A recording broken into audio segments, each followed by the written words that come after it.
Hello. In this video, we'll demonstrate Pygame sprite collision detection.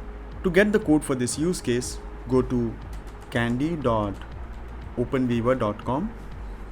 In this case, we'll search for Pygame sprite collision detection. Hit find to see all the available code snippets. We'll go with the first result as it matches our query. Now this use case requires the Pygame library to function, so before proceeding make sure that you have this library, if not get it from kandi. Let's get back to our code now. Copy the code in a single click from here, go to the IDE and paste the code. Let's take a look at the code. Here we are importing the libraries. Next, a class called background line is defined.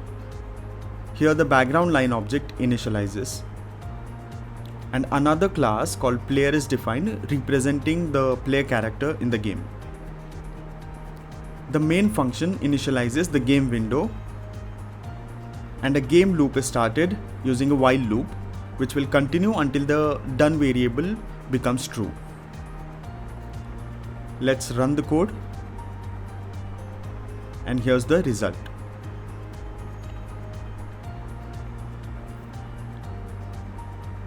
And you have demonstrated Pygame sprite collision detection.